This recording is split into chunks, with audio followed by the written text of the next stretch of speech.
Hello, everyone. Welcome to this presentation on my astrological reflections regarding the election of Donald Trump. My name is Matthew Stelzner, and for those of you who don't know me, I've been practicing a unique form of astrology that I learned over 20 years ago from Richard Tarnas and Stanislav Grof. Um, I've been practicing as a professional astrologer and also working with the technique that Stan and Christina Grof created called holotropic breathwork. Have experienced that work many times and also went through Stan Grof's training, Grof Transpersonal Training, to become a holotropic breathwork facilitator. And I've been doing that work also for nearly 20 years now. And so these insights that I'm going to be sharing really come from that history, deep work in what Grof calls non-ordinary states of consciousness, combined with the tool of archetypal astrology, which for me, it was like a miracle when I first started working with it because it helped me first of all understand some of the powerful spiritual experiences that I had had prior to learning astrology, but it also gave me this new capacity to navigate my own consciousness, to navigate the collective psyche, and to have deeper insight and a capacity to reflect on my day-to-day experience as well as the um, the experience of others and the experience of the historical situation. Yeah, I think this is a unique approach to astrology, very connected to the astrological tradition with a lot of overlap.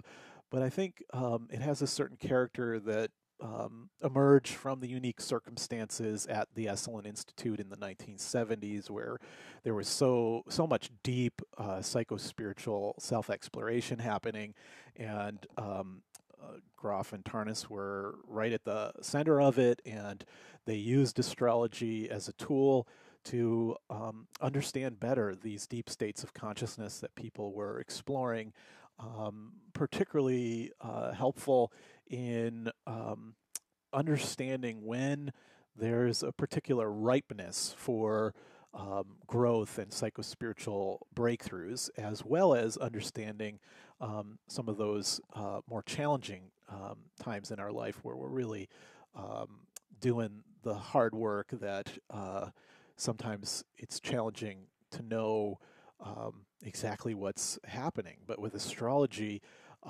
it's a tool for engaging the reflective imagination. And I believe that astrology ultimately is a practice that facilitates a certain kind of transcendence of ordinary thinking.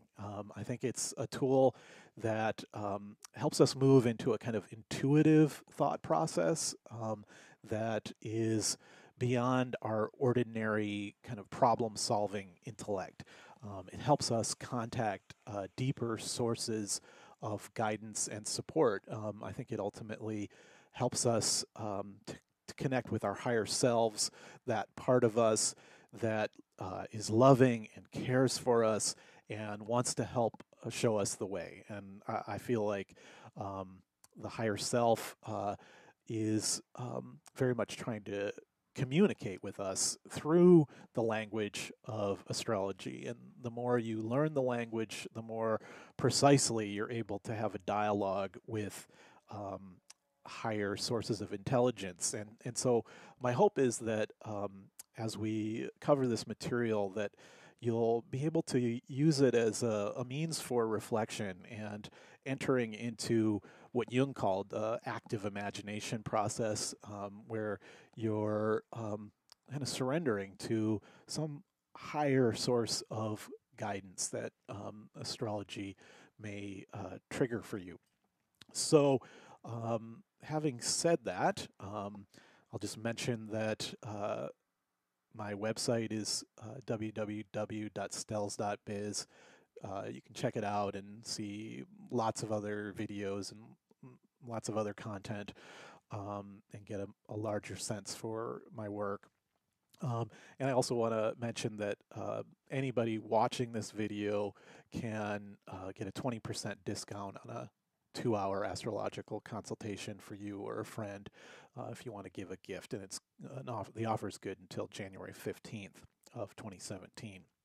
So, um, yeah, I guess I just want to say I like I'm sure most of you who are watching this have been deep in reflection since the election. It has been profoundly impactful for me, and I think for most people.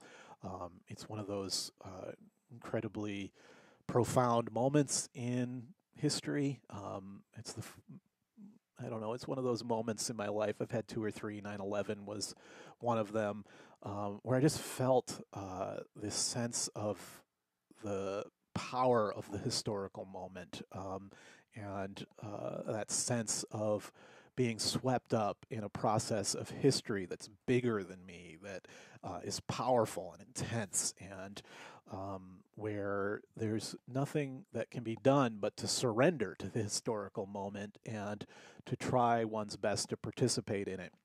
And so I've been sitting with what's happened, and it's been very painful for me. It's been quite a sad moment for me, as I think for most people that would be drawn to this. Yeah, there's been a lot of grief, and I've wanted to just kind of sit with the grief and process the grief. I'm sure I'm going to be moving through it for a long time here, but my sense is that by doing the work of grief, we can come to greater clarity about, um, I think we come to a closer connection with our essence, our true self, when we're able to do necessary grieving. When we don't grieve, there's a kind of armored thing that happens that makes it more difficult to really know your truth. And so um, I found that allowing some of that grief to move through these last few weeks has helped me to be more centered and to be kind of less in fear, less in panic, and more in a kind of place of faith and trust in some kind of larger intelligence, some kind of larger process that's bigger than all of us, that has a plan. I think there's some kind of plan, some kind of intention that exists in the spiritual universe that is at work in this.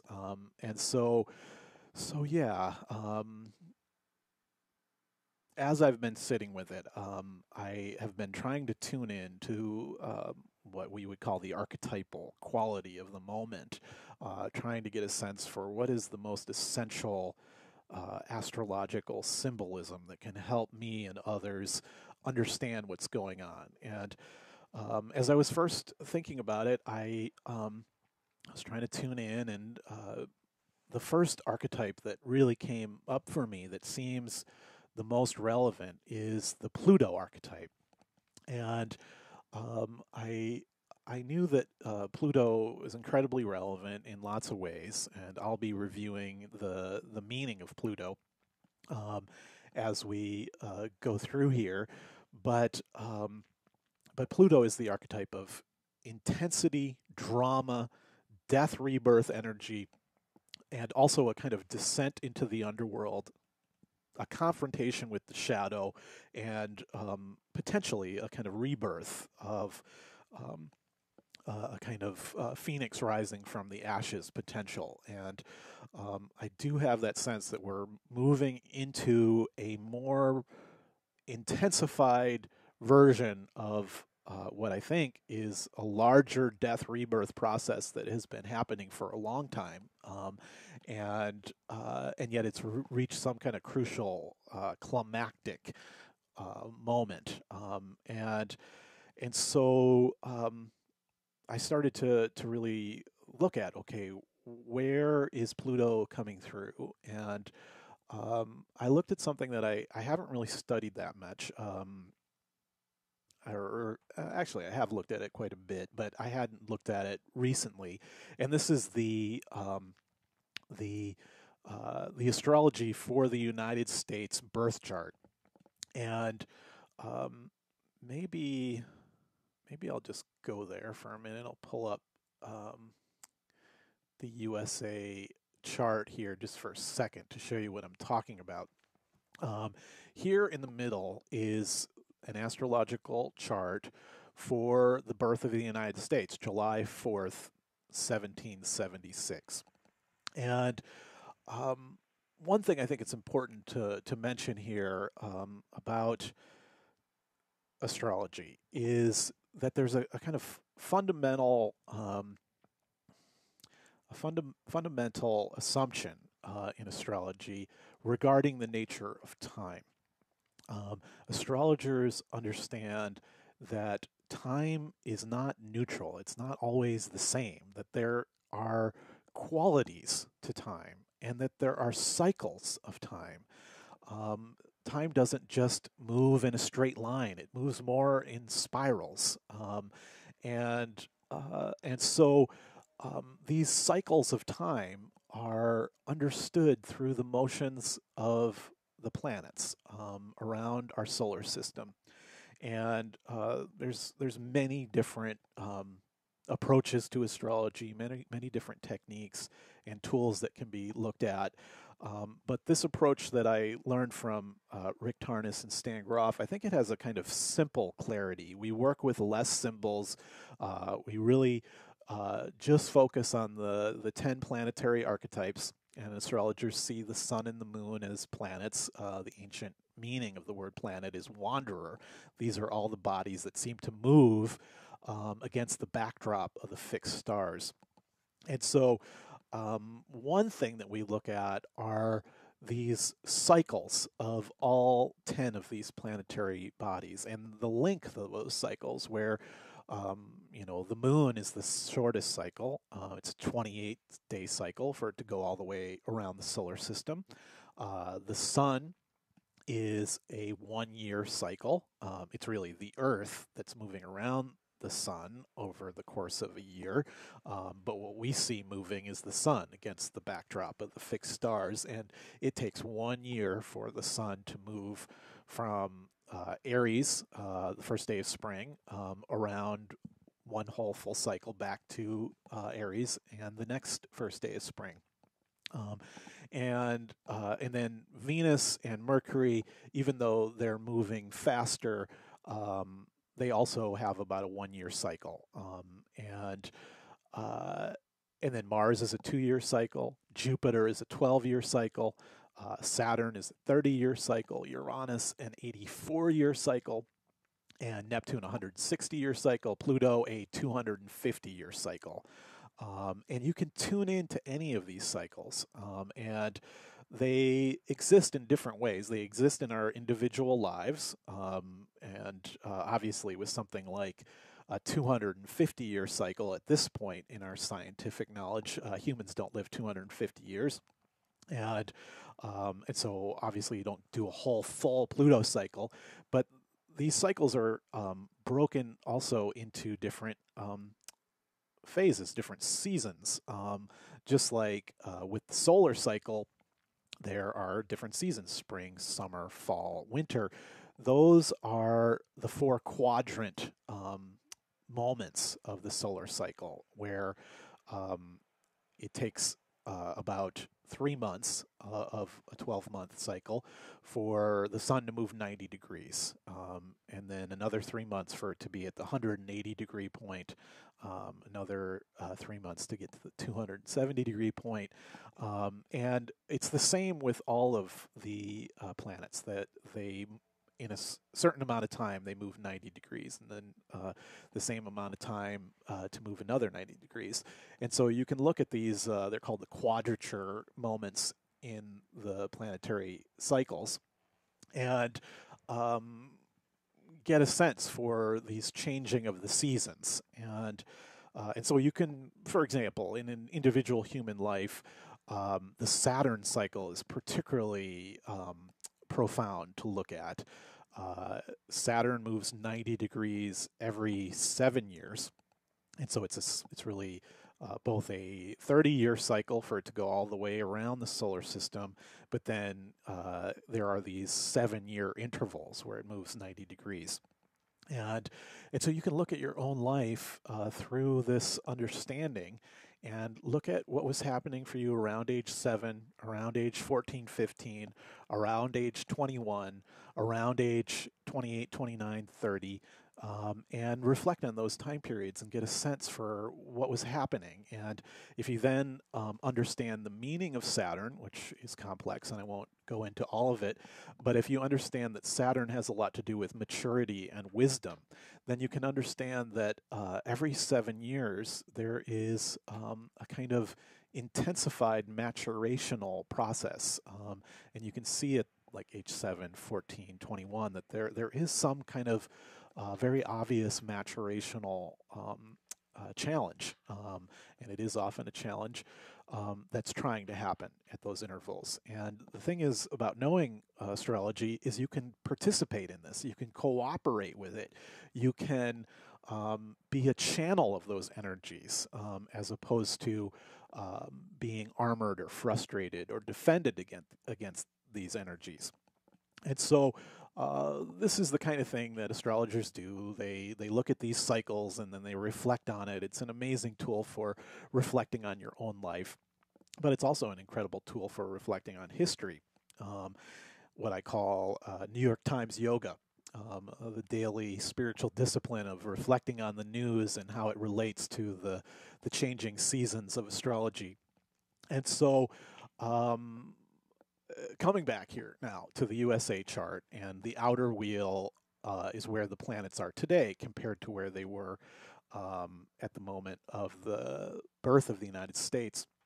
And there's a lot that we could explore here. It would really be worth talking about the whole chart for the United States, but that really is another presentation that I do hope to do and kind of combine with this. But for the purposes of this presentation, I just want to do a very simple kind of analysis, and I want to focus on this particular symbol down here, where since the United States was born in 1776, Pluto has gone all the way around the sun and returned to where it was when the U.S. was born.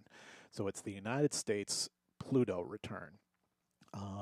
And maybe I'll just mention that the United States is born with Mercury opposite Pluto. And so it's also moving into a Pluto-Mercury transit for the United States, which there's something about Pluto-Mercury that I'll just mention that has this quality of a kind of spy thriller energy. Rick Tarnas mentions this. You see it in the charts of authors of spy thrillers like Ian Fleming, and you see it in who else is a good example? John le Carre, and also mystery novelists often have it. It's kind of Sherlock Holmes archetype. Mercury is the mind and thoughts and ideas, and Pluto intensifies things and brings a kind of primal power to things. There's lots that could be said about it, but it has this quality of like really intense mental energy. And also, Pluto gives a kind of power to the Mercury principle that includes communication and words and language. And so this Mercury Pluto has something to do with the United States and the power of our media, the power of our forms of communication. And it seems to have something to do with the power of the press, as well as a kind of mental manipulation energy, where it seems to have a lot to do with propaganda. Somebody like George Orwell is born with Mercury opposite Pluto, and you see it in a lot of newspaper people, owners of newspapers and printing presses and that kind of thing. Powerful communicators with powerful, compelling ideas that also sometimes are overpowering. And so I think of this Mercury Pluto as being well, it has many positive qualities, like the powerful ideas of democracy, and the way in which the United States has been a source of powerful, compelling communication to the whole world around our ideas of democracy, as well as capitalism and free market economies and so forth.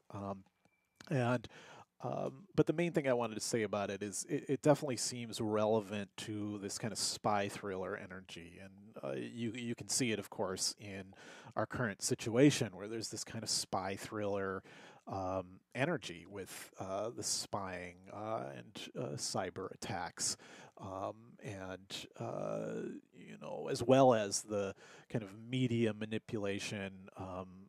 Mercury Pluto can be a kind of brainwashing energy. But I do think it's a kind of dangerous thing that this Pluto return, Pluto coming onto the natal Pluto of the United States, but also coming into an opposition with Mercury, and potentially kind of intensifying that um, shadow energy. I think it has a lot to do with what's happened recently with the NSA spying program, and the sense that there's kind of invasiveness into communications technology and this kind of thing. But the main thing I want to just again focus on is this United States Pluto return. So let's go back to my slide here, and so just looking at a 10-degree range for the U.S. Pluto return, we get 2016 to 2028, 10 to 12-year process. When it's in its tighter phase within 5 degrees, it's 2019 to 2025.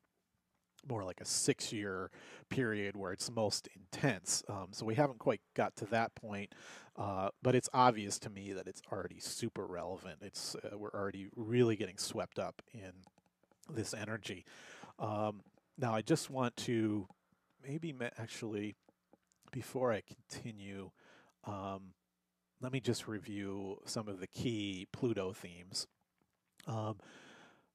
Pluto has these qualities of it is deep, profound, intense forces of nature which compel evolution and transformation. Evolution of culture, evolution of consciousness, evolution on an individual level as well as on a collective level. It seems to have something to do with Kundalini and Kundalini awakening energy. I think that's one way of seeing what's happening in the United States right now. It's a kind of collective Kundalini awakening. And those of you who know what happens when individuals have Kundalini awakening, it's a very intense process where there's often a lot of clearing of shadow material, eruptions of shadow material, eruptions of really intense energies that need to be cleared and purged. But it's also this incredibly positive process where there's a kind of empowerment that happens, and a contact with deeper aspects of self and deeper powers of the self. Pluto, again, has a lot to do with empowerment. Pluto is also, I've said this, the eruption of shadow and the descent into the underworld, but it's also the phoenix rising from the ashes. It's that full cycle, going down, but then a kind of passionate rebirth potential. The desire for power and control over others, or the capacity to pursue healthy personal empowerment while still allowing for the empowerment of others. So we can obviously see a kind of movement to take power and control, a kind of massive power grab here in the United States, but we're seeing it all around the world. A kind of a moment of they've been called strong men and also strong women. These individuals that collectives turn to demonstrate their power, or to be a vehicle of power. And so here I've written a few other things. Pluto represents the choice between repression. Pluto represents the repressed, deepest content of the psyche that is often out of our awareness. So it's the choice between repression and projection and other defensive armoring of shadow material, or the healthy confrontation and integration of that same unconscious material, so that one becomes more mindful of the repressed material and can then avoid acting it out. Pluto has something to do with the taboo, a confrontation with the taboo, the forbidden. It's also a confrontation with shame and the choice between defensive reactivity to that shame and love and forgiveness for oneself or others regarding the shameful material. As we'll see here, I think a lot of the work that needs to happen is the work of self-love and self-forgiveness. And basically, in order to do shadow work, which I think this is what this moment is all about, it's not really possible to do good shadow work where you're healing your relationship with the shadow unless you have a really good capacity for self-love and self-forgiveness, which to me is where spiritual life begins. It's nothing else is really deeply possible on the spiritual path until one has that capacity for self-love and self-forgiveness. So other things that Pluto represents: the destroyer archetype, Kali, Shiva. Also, sometimes when it's more extreme, a confrontation with what seems to be demonic energies. I don't know about you, but the night of the election and since, there's just this level of fear where I don't want to say it's explicitly demonic energy, but there is a sense of you know real darkness that has emerged, and I think that's part of what we're working with. When it's more positive, Pluto represents a kind of awakening of passion, an awakening of kind of passionate life force. Um, Ultimately has something to do with surrendering to and trusting in the tremendous powers of nature, which ceaselessly transform and evolve all things. Um, I'll come back here to the Stan Grof expansions, but let's come back to uh, this Pluto cycle material. And so once I saw that we're in the US Pluto return, I wanted to look and see what was happening in the earlier seasons of this Pluto cycle. And so that's what I've listed here. The opening Pluto square, the first 90-degree moment when Pluto had moved 90 degrees from where it was in 1776. It was within 10 degrees from 1838 to 1861, and within 5 degrees from 1843 to 1855. And if you think about this period of the late 30s to the early 60s, of course, this is the lead up to the U.S. Civil War. By 61, the Civil War was happening. And think about like the confrontation with the slavery issue and with racism. This is the time period of all kinds of conflict and debate here in the United States between the slave states and the free states, and a period of tremendous tension, and also where a number of states were added to the Union, and there was all kinds of debate and around whether these new states would have slavery or not. This is the time period when Harriet Beecher Stowe wrote Uncle Tom's Cabin. The first time that the broader population was really deeply confronting the reality of slavery. Um, and so there's many other things that were happening here, both astrologically and in terms of history.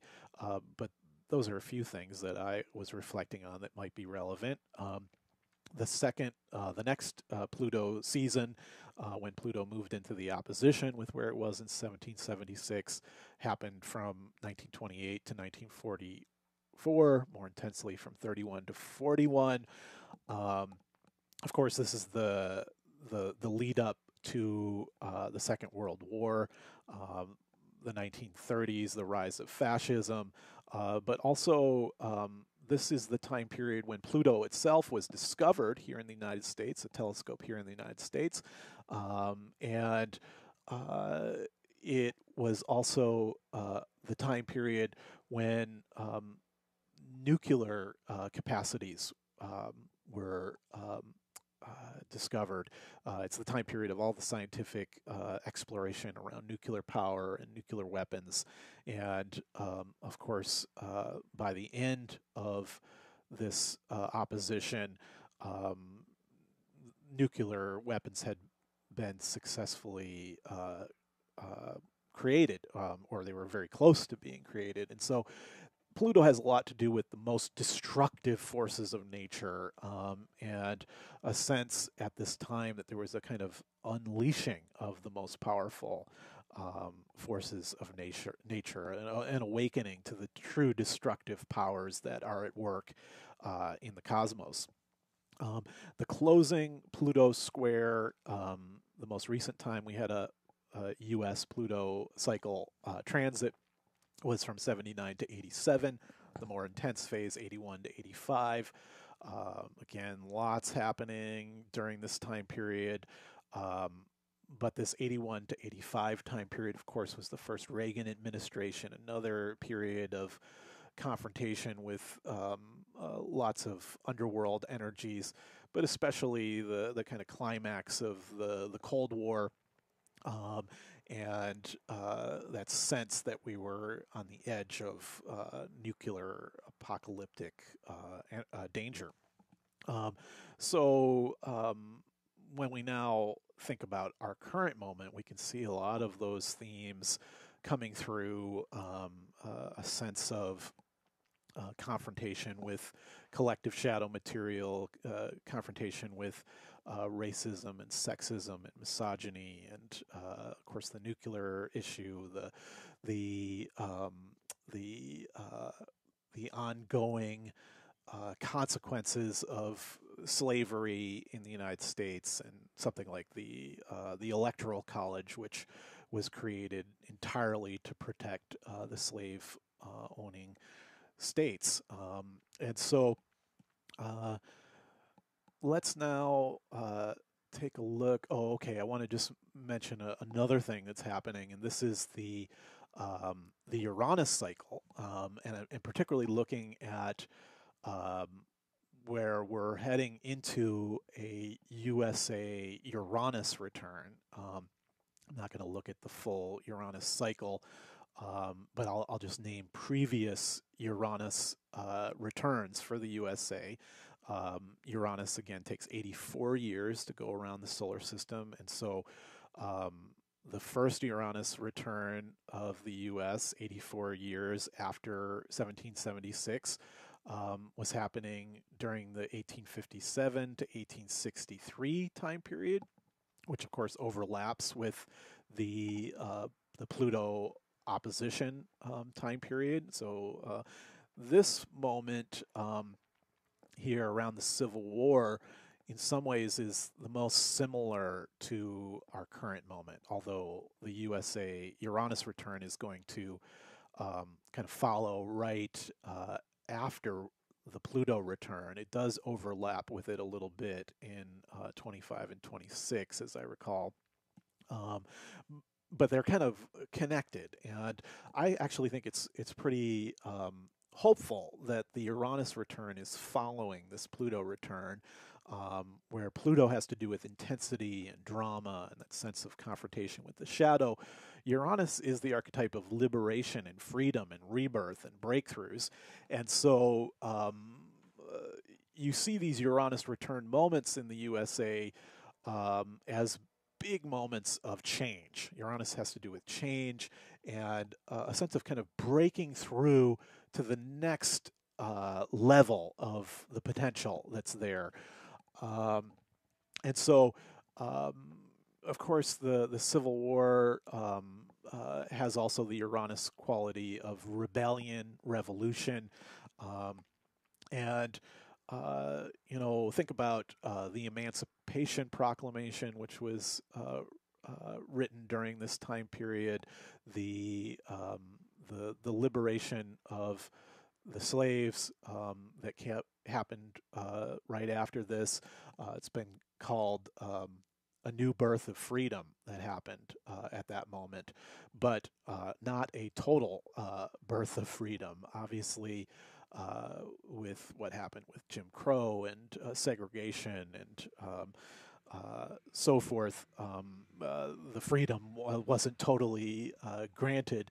And so I'm hopeful that as we move into this next Uranus return, which of course it's about a decade away, but I do think we're moving into a process that is not going to be just like a 4-year process. I think it's more like a 10 to 15-year process that we're heading into here, perhaps longer, perhaps shorter as well. But I think the level of drama that we're in is the kind of thing that could last a while.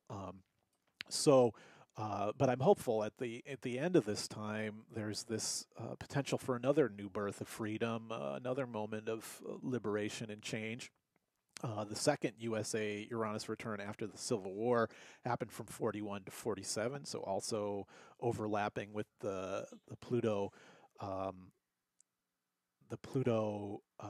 opposite. Let's see, this is the Pluto.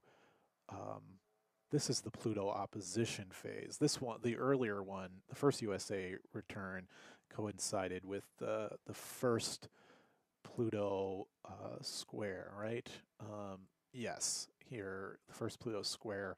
The second USA return overlapped with the Pluto opposition, um, and this one overlaps more precisely, actually. And so now that I think about it, maybe this time period, which of course coincided with the Second World War and the way in which the United States awakened to its superpower status after World War II, kind of breaking through to another level of global influence and power, as well as a kind of awakening and liberation of the economic situation in the United States at the aftermath of World War II. So I think the fact that we're heading towards the third USA Uranus return is hopeful and significant. With something like that, there's a kind of gravitational pull that you can already feel even this far in advance. Not that it's operative, but you can have a sense that you're moving towards it, that it's pulling us all into its dynamics. And so, okay, let's move on here. This is the chart for the inauguration, January 20th. And it would be worth really looking at this chart in detail. I'm not going to do that here, although I'm going to be talking about different elements of this chart. So we've talked about the big picture more on the planetary cycle level, but now what we're going to discuss is the aspect analysis. Astrologers, one of the tools that we work with is what are called aspects. This is when two planets come into a geometrical alignment with each other, and one of these alignments like the squares or oppositions that we've been talking about, conjunctions. There's also what are called sextiles and trines. Those are less dynamic energies, more kind of purely positive energies. We're going to be focusing more on the hard aspects that are happening now and that we're heading into. Um, And so there's a number of important alignments that we're going to discuss. The biggest is this Uranus square Pluto alignment, also in a T square with Jupiter this year until the end of 2017. Um, we'll also be talking about the Saturn square Neptune, which is less precise right now, but still very operative, and a couple of other factors we'll also explore here. So we've talked about that. Now I just want to bring in some of Stan Grof's expansions into the understanding of Pluto. Um, Stan's research focused around um, uh, the perinatal level of the psyche. He's kind of famous for his work around the perinatal material of the human psyche.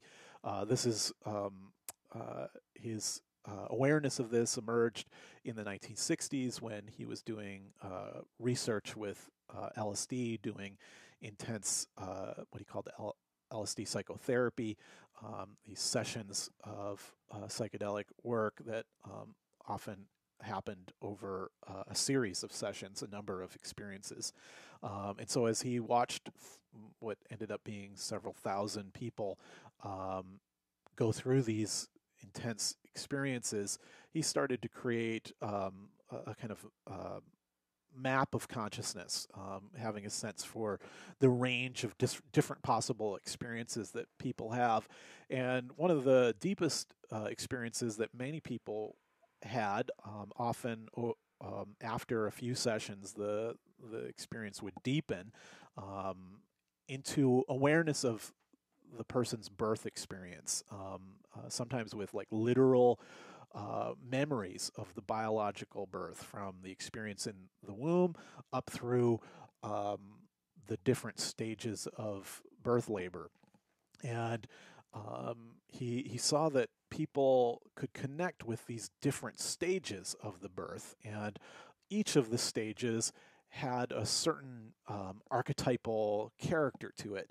And what was amazing is that as he was mapping out this perinatal territory and the 4 stages of birth that he outlined there, he was collaborating with Rick Tarnas, and they were amazed to discover that these 4 stages of birth and their archetypal qualities perfectly lined up with the meanings of the 4 outer planets.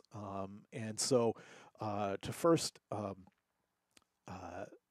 just name those 4 stages, the first is the intrauterine experience from conception until the first contractions begin. And the experience of this first, what Grof calls basic perinatal matrice or basic perinatal matrix, BPM 1, 2, 3, and 4. In BPM 1, it's complex. You know, there can be a kind of good womb experience where there's a lot of uh, a sense of love and connection with the mother, that she wanted the pregnancy, that she is actively connecting with the child and taking good care of herself. Um, and so, if those are the conditions, it's more of a kind of good womb place of consciousness. But for all of us, there's certain levels of toxicity that can happen in utero, and as the baby gets larger, that intrauterine experience can be less and less comfortable. So there are potentials for a kind of toxic womb experience. The second perinatal matrix is once the contractions begin, but before the cervix opens. And this is a stage that has a quality of no exit, no way out. And often there's a sense of being, the fetus feels like it's being killed, like it's under assault, that there's a sense of incredibly intense pressures and a sense of sometimes suffocation in the birth labor. There's much less oxygen flowing from the umbilical cord. And so That's obviously a very difficult stage of the birth process.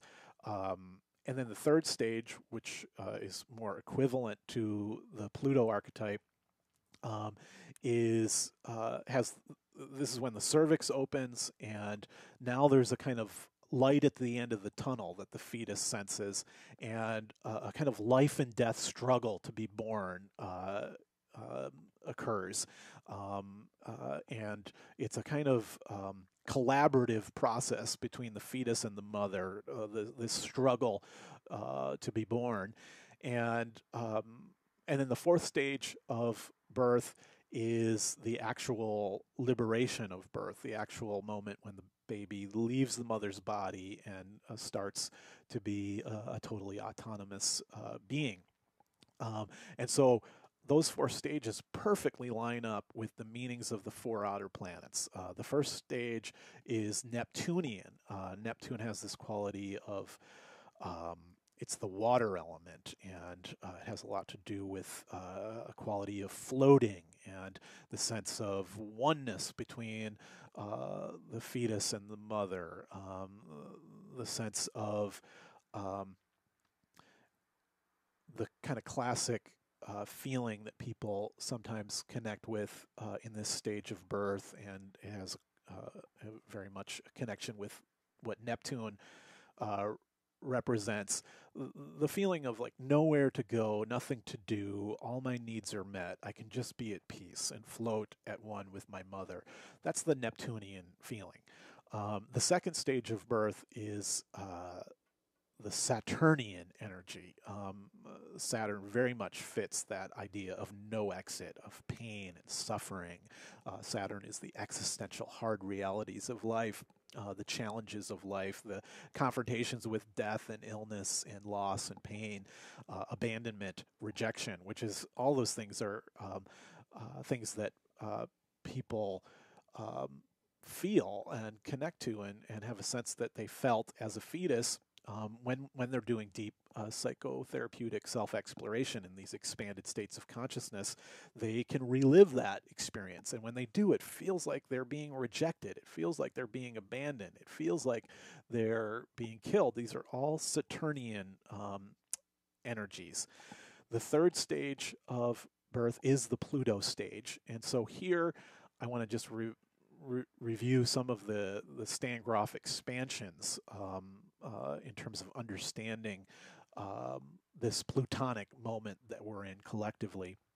Um, and so here I've written that Pluto is equivalent to Grof's understandings of the energies that are experienced late in the birth labor process once the cervix is opened and the final struggle to be born has commenced. There are intense pyrocathartic and explosive energies, intense fiery energies, it feels like kind of like a cleansing fire. Sometimes there's that kind of feeling, which I think many of the people that are kind of swept up into the Trump support are attracted to the idea of cleansing. Of course, there's that idea of ethnic cleansing, which is kind of terrifying. But this sense of a kind of cleansing fire is part of the Plutonic energy. Profound confrontation with death, which holds the potential for rebirth. The second matrix, it just feels like death without rebirth. It just feels like total existential aloneness. But once you get into the third matrix, there's a sense that there's a potential for rebirth. And I think that's one of the hopeful things about this moment is perhaps we can all sense that even though it's gotten very dark, that there also might be a light at the end of the tunnel, which we could all kind of participate in the struggle to arrive at. Um, Mechanical crushing pressures, often with the feelings of suffocation. I think when there's this kind of rise of fascism, um, there's often leaders during time periods like this often talk about the nation feeling suffocated. There's not enough breathing room. This is a very perinatal kind of feeling. the experience of what often feels like a violent, bloody struggle to be born. When triggered, the intensity of these energies is so immense that the individual seeks an external cause, projection, and when none is found, they may create dramas to explain the feeling. May create dramas or see external dramas as the source of why these intense energies are emerging into consciousness. And so there's this sense that the third perinatal matrix is much more at the surface of the collective psyche. And so any of us can be kind of swept up by these energies and act them out unconsciously, project them out onto the world. The sense that other people are evil or dark, or that it's others that have the shadow, as opposed to those shadow energies being within oneself. And then Grof's understanding of how world leaders can become possessed by these powerful birth energies and then mediate them, either in a positive or negative direction for the collective.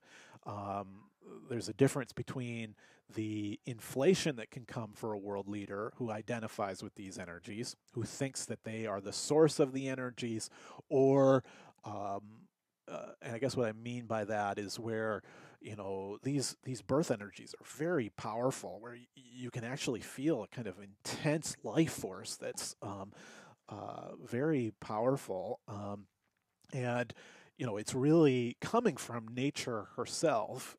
It's a deeper thing than the human psyche, and but there can be a confusion where it's like, these are my energies, I am powerful, and a kind of orgy of